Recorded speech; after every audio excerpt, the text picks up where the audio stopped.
Alors bonjour à tous, j'espère que vous allez bien. Je m'appelle Antoine Redel, je suis coach et conférencier. J'accompagne aujourd'hui des entrepreneurs et je suis aujourd'hui avec Stéphanie Palma, qui est une personne qui accompagne les gens sur leur couple et elle a vécu une expérience incroyable que je souhaitais absolument vous partager. Donc bonjour à toi Stéphanie. Bonjour Antoine, salut. Est-ce que tu pourrais un petit peu te présenter, nous raconter ce que tu fais aujourd'hui et puis tout simplement, voilà. Ouais, bien sûr, avec grand Je plaisir. t'écoute. Alors, je suis Stéphanie déjà, j'ai 32 ans, j'habite à Malte, avant à Toulouse, mais maintenant j'ai déménagé depuis quelques mois. Et puis, j'ai lancé une activité il y a quelques mois sur le couple. Alors, ça faisait un moment déjà que je savais que j'étais faite pour ça, mais que je voulais pas le voir, jusqu'à ce que j'ai pris mon courage à deux mains et que voilà, j'ai vraiment lancé mon activité. Donc, aujourd'hui, j'accompagne les personnes seules ou les couples sur vraiment le domaine du couple en crise. Donc, je me distingue vraiment de la partie séduction. Je n'accompagne pas sur la séduction et à avoir des dates. Mhm. C'est pas mon créneau. Mon créneau, c'est vraiment les personnes qui se posent la question de est-ce que je dois rester dans mon couple ou est-ce que je dois partir? Qu'est-ce que je dois faire? D'accord, ok. Et c'est quoi qui t'a justement du coup amené à faire ça aujourd'hui? Oh, grande histoire. Alors, je vais faire très court, sinon on peut y passer des heures et des heures. En fait, tout a démarré par le développement personnel il y a 4 ans, puisque j'ai eu une crise de vie. J'ai perdu en fait mon chien. Et mon chien, cette époque-là, c'était mon bébé, c'était ma seule source d'amour à ce moment-là. Et donc, j'ai commencé à me poser des meilleures questions sur qu'est-ce que le but de la vie? Est-ce que c'est véritablement continuer à être salarié ou pas? Et bon, évidemment, la réponse était non. Et donc, j'ai commencé à me dire, ok, si je pars, qu'est-ce que je fais? Et j'ai décidé de partir sans savoir ce que je voulais faire. Et bon, comme la vie est très généreuse, au moment où je suis partie, elle m'a apporté le développement personnel sur mon chemin. Et donc, tout a commencé par le développement personnel. Et sur ce chemin du développement personnel a été une évidence pour moi euh, que le couple était vraiment mon créneau. Parce que j'avais vécu déjà des expériences fortes au niveau du couple où j'avais compris énormément de choses et je l'avais intégré, donc pas compris que intellectuellement, mais compris aussi au niveau du cœur et au niveau du corps, donc les 3 niveaux d'intégration. Et à chaque fois que je parlais du couple, en fait, on me faisait toujours ce retour de Steph, ce que tu sais, ce que tu me dis, c'est juste incroyable. Pourquoi tu fais pas quelque chose dessus? À chaque fois, je disais, mais non, je suis pas légitime du tout. Pourquoi je ferais quelque chose dessus? Jusqu'à ce que ça fasse son chemin. Et petit à petit, et voilà, comme je te disais tout à l'heure, j'ai pris mon courage à deux mains. J'ai arrêté de me mentir, en fait. J'ai Hmm. regardé la réalité en face et la réalité, c'était que je suis vraiment faite pour ça. Et donc, me voici, me voilà. D'accord. Et du coup, peut-être qu'il y a des gens qui nous écoutent aujourd'hui qui sont aussi sur cette recherche en fait de leur voix ou de quelque chose qui les font vraiment vibrer. Euh, Qu'est-ce que ça procure de trouver sa voix intérieurement, d'être convaincu de ce que que ce que l'on fait est vraiment la bonne chose pour soi et pour les autres du coup. Alors, moi, je dirais vraiment l'indice majeur, c'est la lutte contre soi-même. À partir du moment où on n'a plus l'impression de lutter contre soi-même et de surfer sur le flot de la vague, surfer sur les vagues, c'est vraiment le signe qu'on est vraiment sur la bonne voie. C'est-à-dire vraiment qu'on est en train de s'écouter intérieurement. Et c'est l'impression que j'avais avant, parce qu'avant d'être dans le couple, quand je me mentais, j'accompagnais les entrepreneurs. D'accord. Et j'avais vraiment la sensation de devoir faire un effort tout le temps, comme si je luttais contre quelque chose constamment, que ce soit pour définir une stratégie, pour créer de la communication, pour faire des vidéos, pour faire une formation en ligne. Toujours cette impression de devoir lutter contre quelque chose et finalement c'était contre moi-même. Donc je pense que vraiment le plus bel indice que je pourrais partager là, c'est vraiment cette sensation de vague. La vie finalement c'est jamais plat, il y a rien qui est plat, il y a rien qui stagne dans la vie. Dans la nature, tout est en croissance ou alors on meurt. Il n'y a pas de plante qui tout à coup arrête de croître. Si elle arrête de croître, c'est qu'elle est en train de mourir. Et dans la vie, c'est la même chose. La vie, c'est que des grosses vagues tout le temps. Et soit on est en train de surfer sur le haut de la vague, ou soit on est dans le creux. Et ça arrive d'être dans le creux de la vague, et c'est OK d'être dans le creux de la vague. Ça arrive à tout le monde. Mais toujours se poser la question, si ça fait un moment qu'on est dans le creux de la vague, c'est qu'il y a un problème. Hmm. Et les indices, quand on est dans le creux de la vague, c'est punaise, je comprends pas, j'avais prévu de faire ça, ça marche pas, j'avais prévu de faire ça, ça marche pas, j'avais rendez-vous avec lui, je sais pas pourquoi il a dû au dernier moment, etc., etc., etc. Toujours une lutte constante contre soi-même, contre tous les éléments de la vie. Et quand on est en haut de la vague, qu'on est vraiment aligné avec soi-même, c'est un peu le tapis rouge.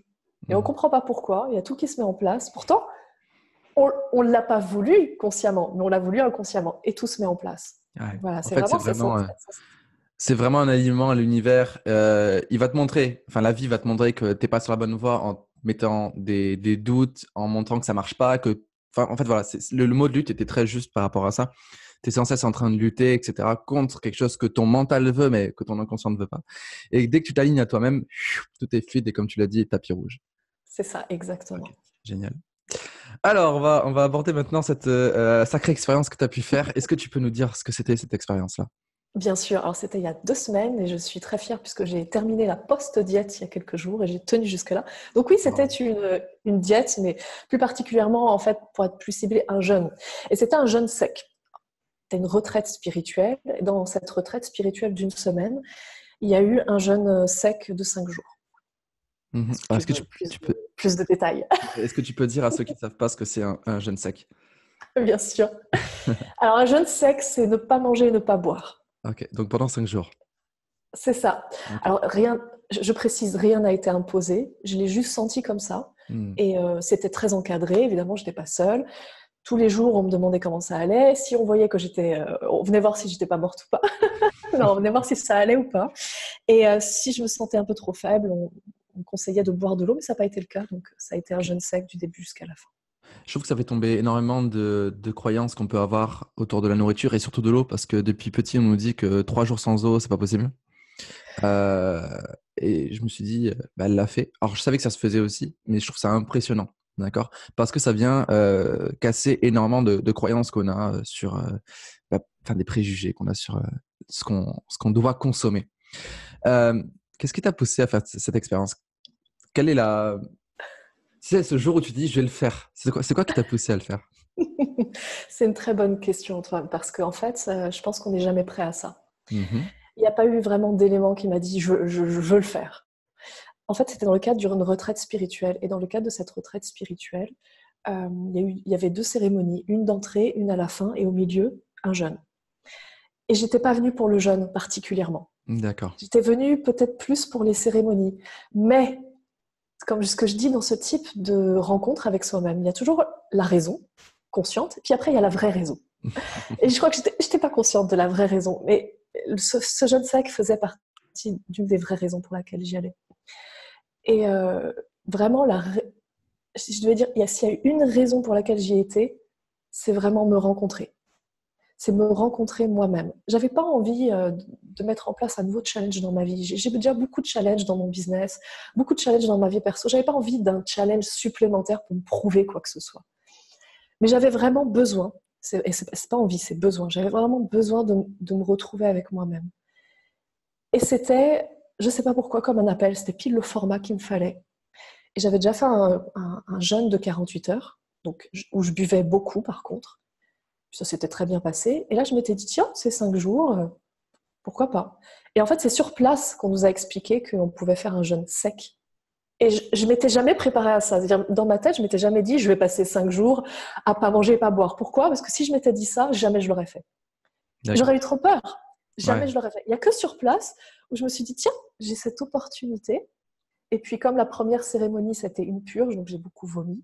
Donc, mon corps m'a simplement dit, bah, attends, vu tout ce que tu as vomi, juste tu manges pas et tu bois pas sur au moins les 2 prochains jours. Donc, j'ai commencé les 2 premiers jours comme ça.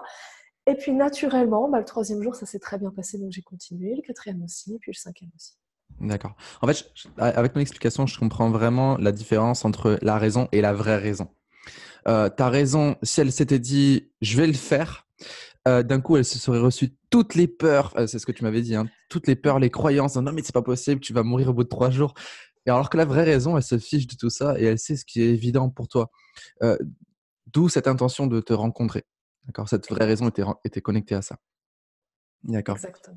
Est-ce que tu peux nous raconter, alors j'avais lu tes posts, mais est-ce que tu peux nous raconter un petit peu cette expérience, comment ça s'est passé?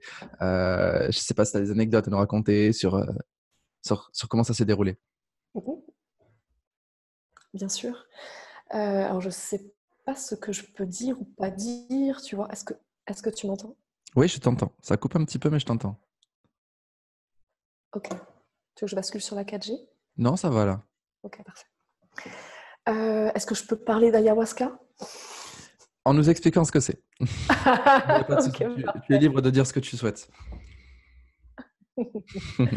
donc l'objectif, c'est absolument pas faire la promotion de l'ayahuasca et vous allez comprendre pourquoi quand je vais parler de cette expérience après.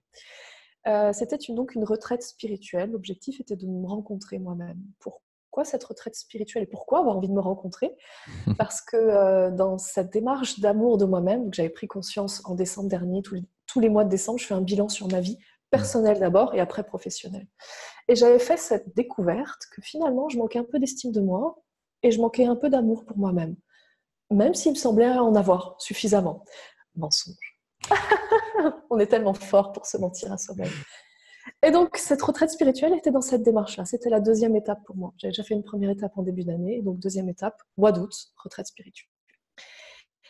Et l'ayahuasca n'est pas une drogue, c'est une plante qui est issue de l'Amazonie. Donc, il y a beaucoup de retraites qui se font au Pérou, parce que c'est principalement au Pérou qu'on fait ça, mais ça se trouve en Amazonie. Et c'est une plante qui fait voyager, si on peut dire ça comme ça. D'accord. C'est une plante qui fait voyager, que ce soit à l'intérieur de soi pour se connecter à soi-même ou à l'extérieur de soi, à l'univers. Pour moi, de toute façon, c'est la même chose. Plus on descend au fond et à l'intérieur de soi, et en fait, plus on découvre l'univers. Et donc, j'avais vraiment besoin de ça sur mon chemin pour accepter mes peurs, pour m'accepter totalement. J'avais l'impression de rejeter une partie de moi une partie, je sais pas, j'avais peur d'une partie de moi, peut-être cette partie qui faisait des erreurs et qui voulait pas faire d'erreurs, qui voulait être parfaite. Aucune idée, je sais pas. Et donc, nous avons commencé cette semaine par donc une première cérémonie qui était tout d'abord une purge avec ce qu'ils appellent le yoga la grenouille. Donc, c'est un poison qui est trouvé sur des grenouilles qui s'appellent des kambos. Et c'est un poison neurotoxique qui fait beaucoup vomir. Donc, ça a commencé par ça. Si j'avais su ce qui m'attendait, jamais je ne serais venue. C'est ça qui est extraordinaire. C'est que souvent, on n'est pas prêt et parfois, il ne faut pas savoir. Il ne faut pas savoir ce qui nous attend. Il faut juste y aller et pas se poser de questions.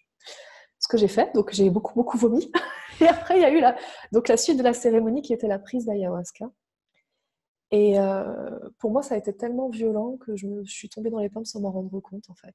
D'accord. Je m'en suis rendu compte quand je me suis réveillée. Donc là, je me suis dit, waouh. Et ça a été vraiment, vraiment, vraiment violent. J'insiste sur le mot violent. C'était pas juste une partie de plaisir, genre on prend un peu de truc qui fait rire, tu vois, le truc qui fait rire et puis c'est chouette. Non, ça a été extrêmement difficile. Au niveau du corps, au niveau de l'esprit, ça a été extrêmement difficile. Et ensuite, il y a eu les 5 jours de jeûne. Donc je crois sincèrement que j'ai mis au moins 3 jours pour m'en remettre. Ce qui fait que mon corps n'a pas voulu manger et reboire parce que ça a été très violent pour lui. Et ensuite, au bout de 5 jours, il y a eu la deuxième et dernière cérémonie où je m'étais dit pendant ces 5 jours, non, je reprendrai jamais. Je reprendrai jamais, jamais de ma vie, plus jamais de ma vie. Et en fait, j'ai eu beaucoup de prises de conscience, dont celle-ci. Je me suis dit, oui, mais je suis venue là pour quelque chose. Si je ne me laisse pas cette opportunité de trouver ce pourquoi je suis venue, je vais le regretter. Et comme mon plus grand leitmotiv dans la vie, c'est n'aie jamais de regrets, je vais retester. Et donc, j'ai repris cette ayahuasca durant la dernière cérémonie, qui a été encore plus puissante que la première fois. Donc là, je me suis suppliée de tomber dans les pommes quand l'ayahuasca est venue pour me submerger. Et je ne suis pas tombée dans les pommes. Et donc, j'ai vécu beaucoup de choses. Donc ça, c'est toute la partie technique. Après, maintenant, il y a la partie spirituelle et les prises de conscience. J'ai eu énormément de prises de conscience. Je me suis vraiment retrouvée. C'est-à-dire, j'ai eu l'impression d'aller dans le futur, déjà. Ça a été une première chose. D'accord. Et j'avais énormément de doutes quant à ma vie personnelle, mes doutes quant à ma capacité à avoir des enfants, ma capacité à créer un couple extraordinaire. Et en fait, j'ai vu mon fils, donc ça c'est une des plus belles choses. Et magnifique, puisqu'un moineau est en train de se poser sur ma terrasse pile à ce moment-là. Et c'est le jour où je suis à l'écoute des signes, justement. Ok, génial. merci la vie, c'est extraordinaire. Donc j'ai vu ce fils merveilleux que je vais avoir, et ça m'a tout à coup, ça a retiré tout ce flot de peur qui pouvait me stopper dans ma vie, tout ce flot de questionnement qui finalement n'a pas lieu d'être, mais qui était là. Donc ça a été pour la première cérémonie. Puis après, j'ai eu une prise de conscience énorme durant ces 5 jours de jeûne, puisque ces 5 jours de jeûne étaient en forêt isolée. Donc j'étais dans ma tente et dans mon hamac, et j'avais pas le droit de faire plus de 15 pas de ce lieu-là, parce que l'objectif était vraiment de se retrouver avec soi-même, donc pas de communiquer avec les autres. Et en plein milieu, j'étais dans mon hamac, comme tous les jours, en train de contempler mon monde extérieur et de contempler mon monde intérieur. Donc, contempler les arbres, les écureuils qui venaient me voir, le vent dans les feuilles, et puis magique, Ouais. complètement magique. Et contempler mes pensées et mes émotions. Je me suis dit, waouh, mais en fait, je veux pas faire cette dernière cérémonie parce que c'est trop violent, mais faut que j'arrête de lutter contre ce temps parce que j'avais envie que ça passe vite, tu vois, j'avais envie que ça soit fini, quoi. Pas envie de vivre cette dernière cérémonie. Et je me suis dit, waouh, mais le temps, en fait, est mon allié. C'est grâce au temps que les choses arrivent. Si le temps n'existait pas, les choses n'arriveraient pas. Donc, j'ai juste, en fait, à faire confiance au temps qui va m'amener les choses et qui va faire en sorte que ce que j'attends arrive. C'est vrai. J'avais entendu quelque part que ce qui faisait perdre le plus de temps aux gens, c'était l'impatience. Souvent, on est Complètement. tellement impatient que tu sais, on va ouvrir un livre, on va se dire non, mais je veux vite la réponse, et du coup, on arrête de le lire. Et en fait, c'est notre impatience qui a fait qu'on a loupé des connaissances, etc. Et ça s'applique dans plusieurs domaines de sa vie. C'est ça, exactement. Pour moi, le temps, enfin, je l'ai vraiment intégré il y a 3 semaines. Le temps est mon allié. Et Mhm. par rapport à ce fils-là aussi, c'est pareil. C'est-à-dire, aujourd'hui, j'ai plus peur du temps qui nous sépare. Parce que je sais que le temps est mon allié, je sais que chaque seconde qui passe va nous rapprocher l'un de l'autre. Ouais, je Et vois. j'ai plus peur de ça. Et dans mon business, ça a été une transformation extraordinaire aussi. Je sais que j'ai plus peur du temps qui me sépare de quand je vais atteindre mes objectifs que je me suis fixés. Parce que je sais que chaque seconde qui passe me rapproche de ce moment-là. Ça, c'était vraiment une révélation Ouais. extraordinaire. C'est super fort ce que tu dis parce que on a tendance à se stresser par rapport au temps parce que déjà on nous a appris à fonctionner comme ça avec il faut que ce soit performant, il faut que ce soit rapide, il faut que ce soit efficace, il faut que tu sois le meilleur, il faut que tu sois la meilleure, etc., etc. Et quand on fait confiance au temps comme tu peux en parler, eh bien tout de suite ces peurs-là, ces pressions-là, elles se diminuent parce que peu importe ce qui se passe, de toute façon je m'avance de cet objectif-là. Et que ce soit dans un an, dans 6 mois ou dans 10 ans, bah, en fait, peu importe. Le but, c'est d'avancer. Et c'est d'ailleurs une des grandes leçons qu'on tire du Guerrier Pacifique. Je ne sais pas si tu as lu ce livre. Non. Voilà, je te le conseille vraiment et je vous le conseille à tous. Et on conclut dans ce livre que le bonheur, c'est pas la destination, c'est vraiment le chemin. C'est le fait d'avancer vers quelque chose. C'est de se sentir accompli, d'avancer et de grandir intérieurement. Et c'est exactement ça. Et ça se concrétise, hein, je vais aller un peu plus loin, ça se concrétise vraiment dans ma vie. Cette intégration physique que j'ai eue sur le temps et mon allié, ça Mhm. se concrétise énormément sur mon challenge que j'ai actuellement sur le mois de septembre, qui est une vidéo par jour, une vidéo YouTube par jour. Mhm. Parce que je regarde, en fait, évidemment, je jette un coup d'œil sur le nombre de vues sur ces vidéos YouTube, qui est il y a très peu de vues, c'est environ, je ne sais pas, 50, 80 maximum. Et j'ai une telle confiance sur le fait que ce soit normal. C'est normal de ne pas avoir beaucoup de vues au début. Et j'ai une telle confiance et un tel lâcher-prise dessus. Mhm. Grâce à cette intégration de le temps est mon allié. Ouais, je C'est parce vois. qu'aujourd'hui j'ai 50 vues que je pourrais en avoir plus après, que Ouais. je vais en avoir plus. Bien sûr. Voilà. Et puis, et tu vois, le fait de prendre ça, c'est que, enfin, de le prendre comme ça, c'est qu'il y a un tas d'entrepreneurs qui vont se lancer dans des challenges ou dans des objectifs et qui vont être un peu trop attentifs aux chiffres et ils vont se dire au bout de 15 jours, bah, je fais que 50 vues, ça marche pas, j'arrête. Alors que le fait de continuer, ça va me rapprocher encore plus de mes objectifs et de ce que je veux atteindre. Et donc, c'est très puissant, c'est incroyable de continuer en étant détaché de l'extérieur. D'accord? Parce que le temps, c'est intérieur. Et c'est beaucoup plus fort que de simples chiffres. Surtout que si on prend l'aspect plus technique des choses, une vidéo YouTube, c'est du référencement qui est là au long terme. Et donc forcément, il apportera du monde plus tard. Mm, mm, Donc voilà, bravo. tout à fait. Merci. Et peut-être une dernière chose aussi que j'aurais vraiment partagé sur cette retraite, qui était vraiment extrêmement forte pour moi, c'est vraiment cette notion d'investir en soi. Pour moi, c'est vraiment quelque chose que j'ai intégré euh, parce que je fais aussi partie de l'équipe de Max. Et c'est quelque chose que j'ai l'habitude voilà, d'entendre constamment, constamment, constamment et que j'ai vraiment intégré dans mon corps. Et c'est quelque chose que vraiment je partage avec le plus de monde possible parce que il faut investir en soi. En fait, investir en soi, c'est croire en soi. Investir en soi, c'est pas acheter une nouvelle télé, c'est pas acheter une nouvelle voiture. Ça s'appelle des dépenses. Investir en soi, c'est faire quelque chose passer du temps ou donner de l'énergie pour devenir quelqu'un d'autre. C'est-à-dire Mhm. pas quelqu'un qui est à l'opposé de soi, mais aller un peu plus à la rencontre de soi-même. Et depuis que je fais ça, là, ces différentes étapes et notamment cette retraite spirituelle,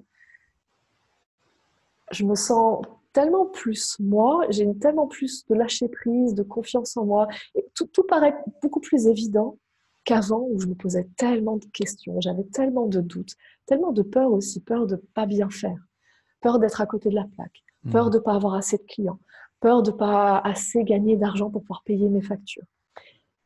Et aujourd'hui, en fait, je maîtrise totalement. Ça veut dire que il y a des semaines où j'ai moins de contacts, j'ai moins de prospects que d'autres. Et je me dis, OK, le cadeau, c'est parce que cette semaine-là, j'ai besoin de me recentrer un peu plus sur moi.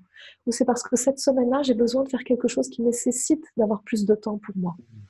Donc merci.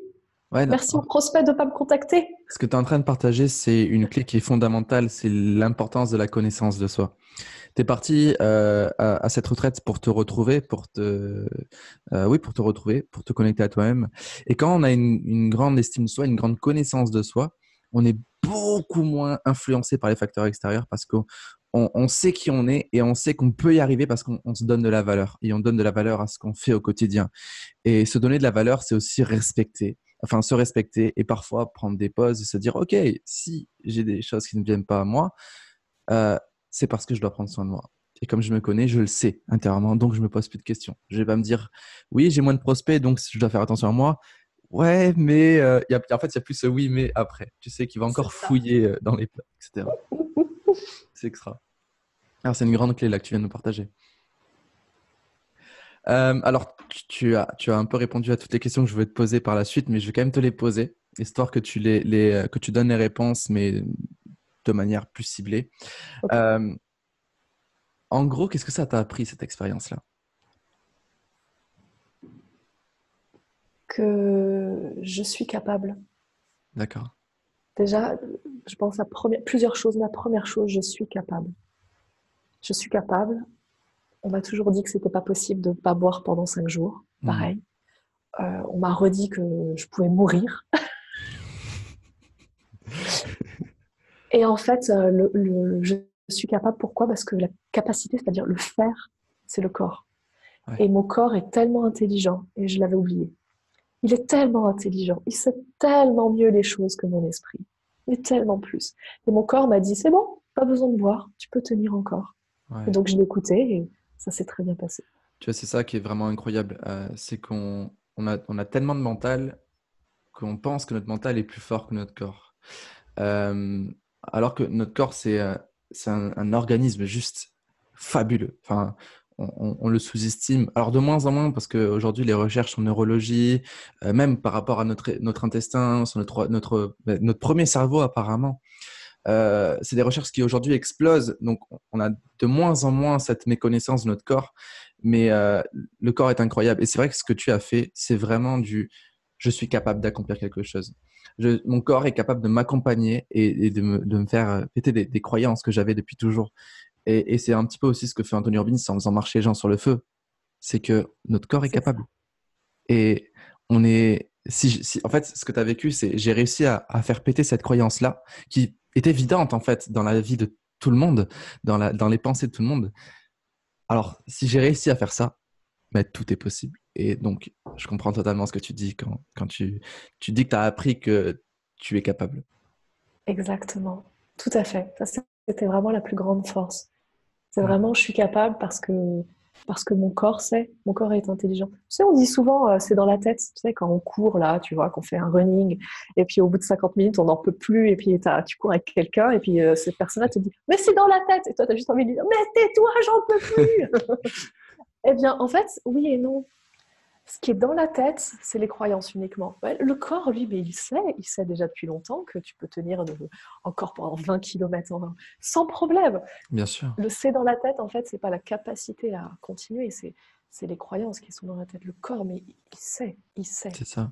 Il Ce qui veut sait. dire que si tu travailles bien tes pensées, donc ton mental, et que tu as confiance en ton corps, tu peux faire des choses incroyables. Tout à fait. Parce que tu l'as dit toi-même, c'est que oui, c'est pas que dans la tête, mais ça peut aussi, ça peut jouer. Et en fait, c'est vraiment une chimie qui doit se créer entre le mental et le corps euh, pour atteindre les objectifs les plus précieux, ambitieux, les plus beaux qu'on puisse vouloir vivre dans sa vie, quoi. Exactement. C'est-à-dire, D'accord. tout n'est pas forcément dans la tête. Il y a Ouais. vraiment cet alignement dont tu parles. Tout à fait, Mm. c'est exactement ça.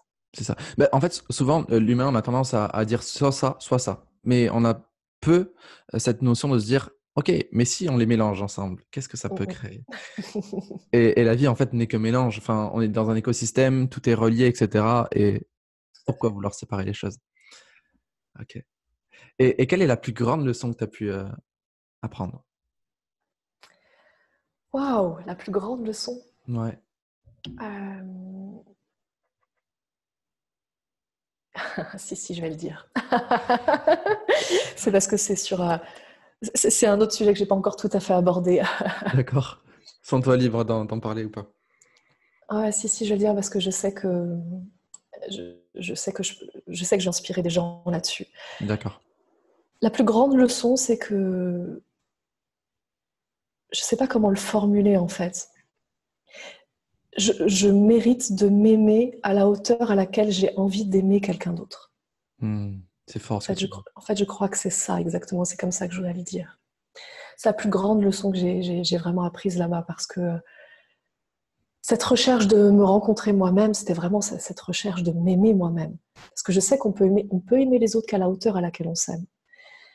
Et j'en avais marre de me dire que j'allais combler ce manque d'amour à l'intérieur par de l'extérieur, en cherchant à le donner à l'extérieur. Et je savais intellectuellement que ça n'allait pas fonctionner, je savais que c'était un mensonge. Et j'avais envie justement de passer à l'action et d'expérimenter ça, et puis surtout de me trouver. Et, euh, et je me suis trouvée, ça c'est la première chose, j'ai reconnecté avec cette douceur que j'avais quand j'étais enfant et que j'avais un peu laissée de côté sur mon chemin, par peur ou par croyance, peu importe. Et oui, je me suis retrouvée et enfin, je vais juste aller jusqu'au bout de ce que je dis parce que Mm. c'est un chemin qui est vraiment, vraiment fabuleux. Tu parlais du chemin tout à l'heure. C'est vraiment un chemin qui est fabuleux et j'étais malade l'année dernière, j'ai eu une tumeur. Voilà, bon, tout s'est bien passé, j'ai été opérée, tout s'est bien passé, mais ça m'a mis face à une réalité, la réalité que parfois, t'as beau travailler sur ton mental, être coach, tu vois, ça fait 4 ans que je suis coach, eh ben, il y a quand même des challenges dans la vie. Il y aura toujours des challenges. La différence, c'est que je sais me relever beaucoup, beaucoup, beaucoup plus vite. Et une des deuxièmes grandes leçons que j'ai apprises, c'est que je ne sais pas si je vais guérir un jour. Je ne sais pas. Est-ce qu'il n'y a pas un autre petit morceau de tumeur qui va réapparaître? J'en sais rien. J'ai des examens tous les 6 mois, donc tous les 6 mois, c'est-à-dire que j'ai l'épée de Damoclès qui peut éventuellement s'abattre sur ma tête. Et j'en sais rien. Et l'été, juste avant de faire cette retraite, j'ai refait un autre kyste et je me suis dit, ça y est, il va falloir que je retourne en France en urgence pour me refaire opérer, et puis ça se trouve, ils vont encore m'enlever le dernier ovaire. Et donc, il y avait tout ça qui tournait dans ma tête. Je me dis, bon, cette histoire d'amour de soi, je mets ça de côté. Et puis, je vais le reprendre une fois que je serai guérie. Et quand je me suis entendue dire ça, je me suis dit, là, il y a un problème. Et dans cette retraite, j'ai eu ce déclic de me dire, mais qu'est-ce qu'est véritablement l'amour? Est-ce que véritablement l'amour, c'est quand tout va bien? Est-ce que c'est quand je suis guérie, l'amour? Mais c'est pas ça, l'amour. Le véritable amour, c'est dans la difficulté, dans la maladie, dans la tristesse, dans parfois la colère, dans les vieux schémas à la con, dont on a envie de se débarrasser, mais on n'y arrive pas encore. Et dans cette retraite, j'ai vu mes faiblesses, j'ai vu que bah oui, parfois il y avait des choses de mon passé qui ressurgissaient. Et peut-être qu'un jour, j'arriverai pas à surpasser tout ça et que la tumeur va revenir et qu'on va m'apprendre que c'est un cancer phase 4 et que j'aurai que quelques mois à vivre. Peut-être ou peut-être pas. Et j'ai quand même décidé de m'aimer pour ça. Parce que l'amour, véritablement, se révèle dans les moments les plus difficiles. Je vais pas attendre que tout soit merveilleux parce que déjà, je sais pas si ça va arriver un jour. Et puis, l'amour, c'est pas ça. C'est pas quand tout est merveilleux. Donc, voilà, deuxième grosse prise de conscience de la retraite. Qui est extraordinaire. Enfin, là, ça m'a scotché. J'étais en mode attentif à 2000% parce que on voit que ça a été une grande leçon, une révélation que tu as pu avoir. Euh, Tu sais, on a toujours tendance à dire le monde parfait, il n'existe pas. Et je suis totalement d'accord avec ça. Et on a tendance à vouloir repousser ses rêves, son attention personnelle à plus tard en se disant ben, le jour où ça ira mieux, je ferai ça. Ça, je pense, ça a été un conditionnement culturel, enfin éducatif par rapport au fait que on nous a toujours dit d'abord toi, après les autres. Euh, Sois salarié toute ta vie et tu penseras à toi à ta retraite. Tu sais, on nous a vraiment conditionné à tout ça, Mm. alors que c'est une des pires manières de vivre. Comme tu l'as dit, faut que si je veux vraiment aimer les autres à la hauteur de... Alors, je sais plus la phrase que tu m'avais dit, À mais la hauteur à laquelle je m'aime. voilà, à la hauteur laquelle je m'aime, il faut d'abord que je m'aime. C'est ça. Et si je m'aime parfaitement, je connais le vrai amour. Et donc, je pourrais l'offrir de la meilleure manière possible. Donc, c'est juste incroyable. Merci. J'adore. Euh, alors, tu sais, moi, j'accompagne les entrepreneurs sur le mindset, l'état d'esprit. Donc, je suis beaucoup dans le mental, mais dans le reconditionnement mental. Euh, Au niveau de ton état d'esprit, qu'est-ce que ça a changé pour toi d'avoir fait cette expérience hors du commun? De la sérénité. Tu sais, ça rejoint ce que je te disais, de la confiance. Le vrai mot, c'est la sérénité. Je me sens tellement plus posée, je me sens tellement plus calme. J'ai vraiment l'impression que toutes ces pensées qui tournaient dans ma tête de je ne suis pas assez, je ne fais pas assez d'argent, je ne fais pas assez de chiffres, est-ce que je suis assez connue? Tous ces trucs, en fait, parce qu'on nous dit, quand tu es entrepreneur, tu dois être connu, tu dois faire de l'argent, tu dois avoir des clients, tu dois. Toi, voilà. Et j'ai vraiment cette sensation d'un apaisement intérieur. J'ai plus, j'ai plus grand chose à prouver. Pourquoi? Parce que je ne suis pas parfaite et que j'ai encore des schémas et j'ai encore peur d'être rejetée, encore peur d'être abandonnée. Donc j'ai encore cette petite voix, mais qui est tellement plus faible qu'avant. Je n'entends Hmm. quasiment plus cette petite voix. Ouais. De la sérénité, beaucoup, beaucoup C'est, de sérénité. En fait, ce que tu dis, c'est super important. C'est quelque chose que j'ai réalisé au bout de plusieurs années de développement personnel, c'est la sérénité. Parce que tu as beau avoir tout ce que tu veux. Si tu n'as pas la sérénité, ben en fait, tu l'as pas parce que tu le savoures pas. Et la sérénité, pour moi, c'est le summum du bonheur. J'ai tout ce que j'ai voulu désirer. Et maintenant, je suis serein. Et donc, je savoure, en fait, la vie au quotidien. C'est ça. Je voulais rebondir sur quelque chose et ça m'a fait oublier. C'est pas grave, au pire, ça me reviendra, mais je trouve ça incroyable. Euh, alors, tu m'as dit que que tu avais vu ton enfant, etc. Alors, c'est une question que je pose très souvent lors de mes interviews, je la trouve extrêmement puissante. Si tu devais imaginer que cette interview était une capsule temporelle, d'accord, qui serait ouverte, par exemple, dans 10 ans par ton fils, qu'est-ce que tu voudrais lui dire? Waouh! Alors j'ai beaucoup d'émotions qui montent. Euh, alors je vais chercher à le dire sans pleurer, parce que quand je pleure et que je parle, on m'entend pas. On comprend rien. Euh, Juste lui dire que je l'aime déjà, même Mhm. s'il n'est pas encore là, que quelle que soit la personne qu'il est et qu'il désire être, je l'accepte, puisqu'il n'est pas encore là et je l'accepte déjà. Et que j'ai eu beaucoup de ratés dans ma vie et que chaque raté m'a permis d'être qui je suis et m'a donc permis, je me projette, m'a donc permis de lui donner la vie et que je pense que les plus grandes forces, c'est ses forces, mais les plus grandes forces aussi, ça va être ses échecs. Et je pense que c'est important qu'il le sache. Mhm. Voilà, je crois qu'on a fait le tour. C'est un peu brouillon ce que j'ai dit, je me rends compte. Mais c'est incroyable. Peut-être dû avec les émotions, j'en sais rien. Non, c'est d'une grande sagesse ce que tu viens de dire. Euh, Ouais, c'est super fort. Donc, tu lui laisses de belles paroles. Cool. Euh, c'est quoi ton plus grand conseil que tu pourrais donner alors de tes expériences, peut-être de ce que tu as vécu lors de cette expérience au mois d'août de ce jeune? Quel est ton plus grand conseil pour toi pour réussir en tant qu'entrepreneur? Il y en aurait tellement des conseils. Ouais, mais alors, Alors, imagine, le je plus sais pas, grand. t'as Ouais. 3 secondes et tu te dis, je vais dire ça. Ok, Ce serait trois quoi secondes. Ouais. Le plus grand conseil, c'est vraiment d'aller au centre de ce qui on est à l'intérieur. C'est vraiment ça. C'est faire, aller à l'intérieur.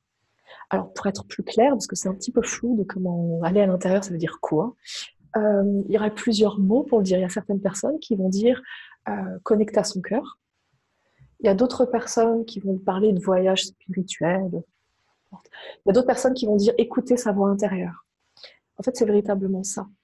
Parce que je pense qu'on sait depuis tout le temps ce qu'on doit faire. On a toujours su. Chacun d'entre nous sait ce qu'il doit faire. Mm. Sait qui il est, sait ce qu'il doit faire et sait du coup ce qu'il peut avoir. Et on a tendance à pas l'écouter et à pas y aller et à pas le prendre en compte.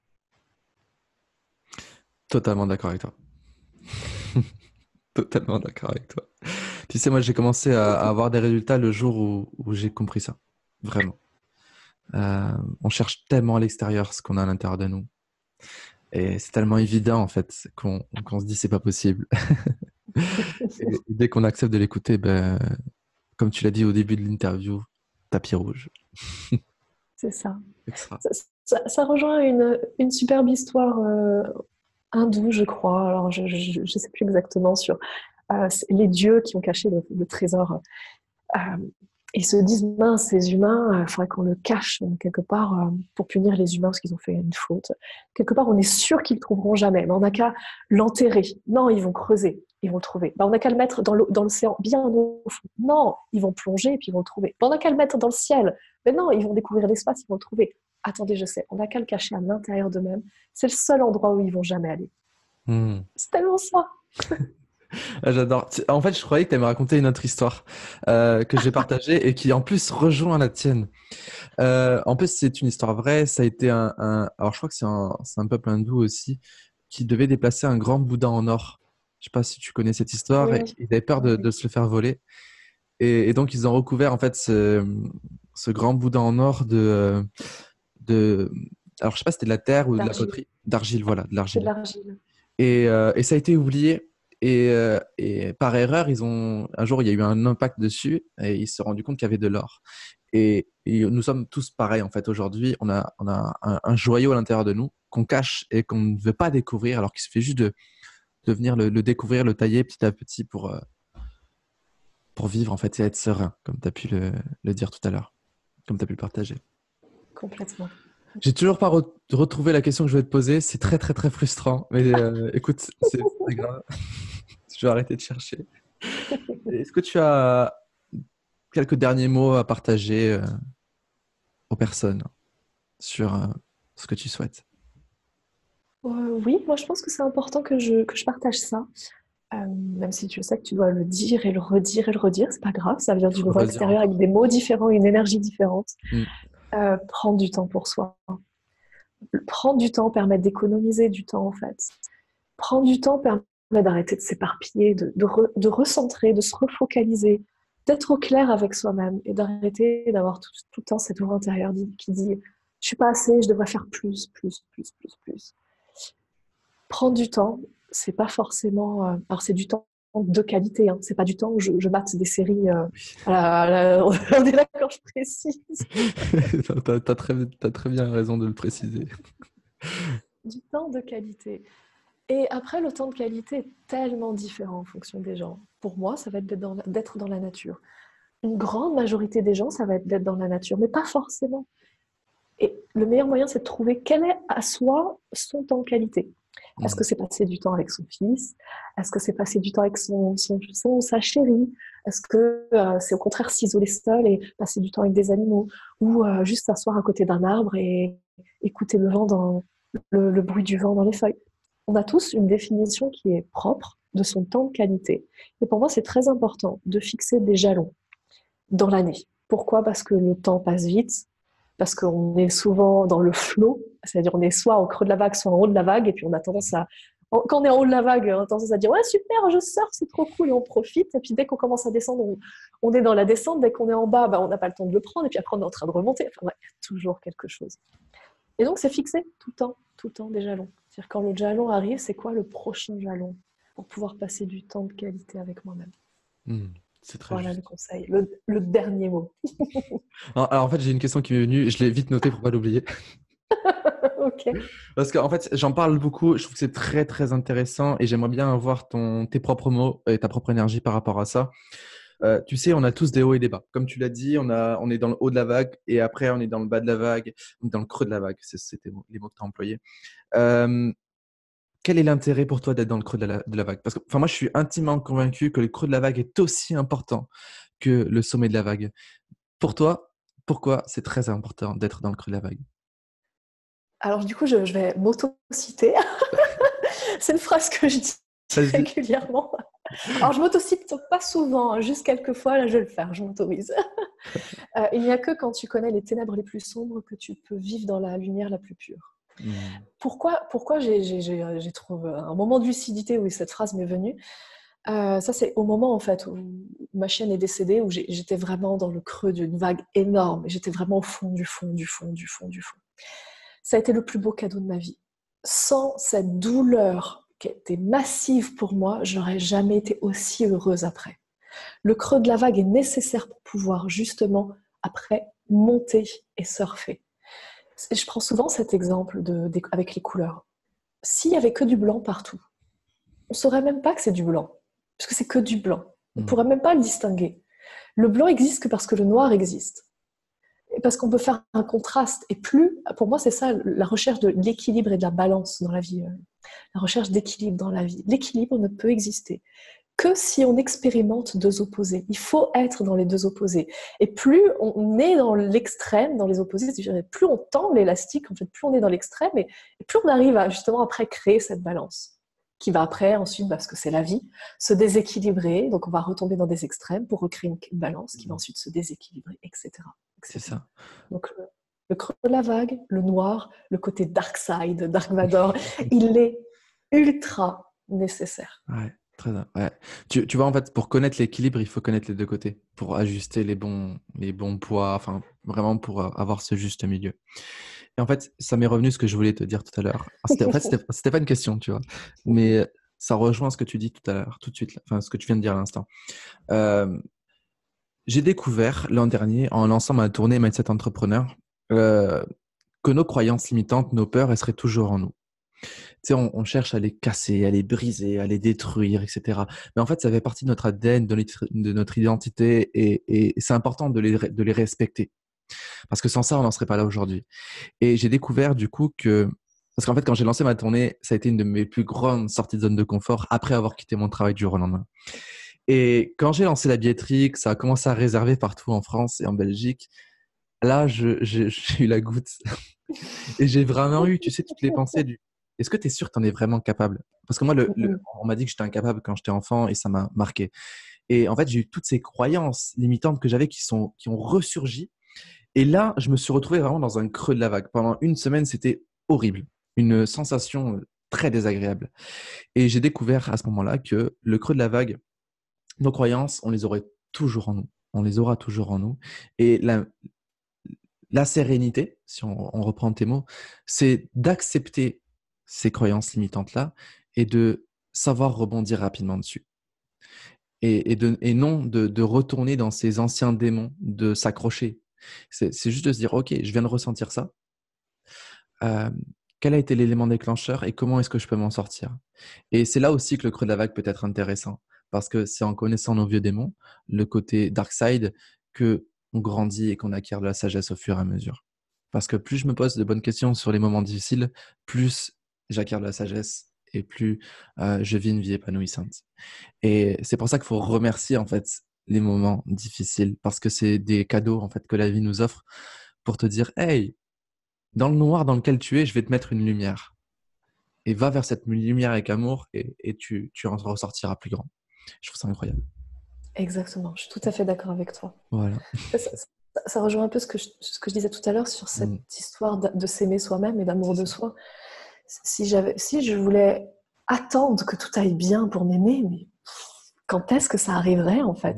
C'est ça. Et c'est exactement ça, c'est accepter, accepter qu'on n'est pas parfait. Je ne suis pas parfaite. Je fais encore des erreurs tous les jours et j'en ferai jusqu'à la fin de ma vie, tous les jours. Faire des erreurs, c'est humain, c'est OK. Et j'ai mes peurs et mes peurs sont toujours là. Ça n'existe pas des personnes sans peur. C'est pas possible de gommer ses peurs.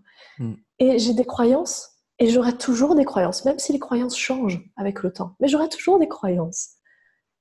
Et s'accepter soi-même ou s'aimer soi-même, quels que soient les mots qu'on met derrière ou la sérénité, atteindre la sérénité, quels que soient les mots utilisés. C'est juste accepter que tout ça, c'est pas quelque chose qui est extérieur à soi. Tout ça, toutes mes croyances, toutes mes peurs, c'est moi. Tout Mm. simplement, c'est moi. Donc, lutter contre, c'est lutter contre soi-même. Ouais, c'est ça. Ça n'a aucun sens. Ouais, ça n'a aucun sens. Écoute, je te remercie du fond du cœur pour ce bel échange. Avec Euh, grand plaisir. Merci à toi. Avec grand plaisir également. Où est-ce qu'on peut te retrouver, Stéphanie? Alors, sur comment-sauver-mon-couple.com. D'accord.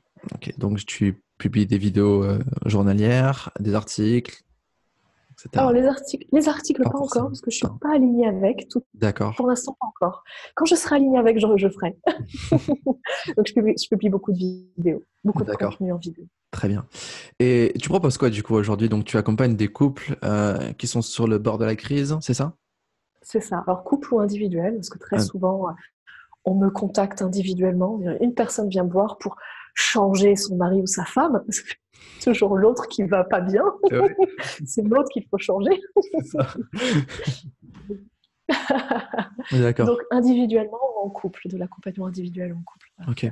C'est, je trouve ça incroyable ce que tu fais. C'est très important cette notion de couple parce que tu peux avoir tout dans ta vie. Encore une fois, si au niveau des relations ça marche pas, bah, t'as pas grand-chose en fait. Donc c'est très puissant ce que tu fais. Donc bravo à toi. Et tu es Merci. dans ton bon chemin parce que il en faut des personnes comme toi qui accompagnent les gens sur le couple. Merci. Voilà. Avec grand Pour plaisir. moi, c'est vraiment la définition de la pauvreté. Ouais, La pauvreté, c'est être riche financièrement, mais avoir personne dans sa vie, en fait. c'est ça. C'est-à-dire, J'ai ma copine qui est partie 2 mois et demi au Vietnam. Là-bas, ils n'ont pas forcément beaucoup d'argent. Par contre, ils sont beaucoup dans le partage. Et elle m'a dit qu'ils ont l'air bien plus heureux que nous. Donc, c'est exactement ce que tu dis. Ok, bah écoute, bah merci beaucoup à toi. Je te dis bah, peut-être à bientôt. Peut-être qu'on fera quelque chose, une vidéo ou un autre podcast, si jamais ça te chante. avec Euh, grand plaisir. Merci beaucoup pour cette Merci. écoute.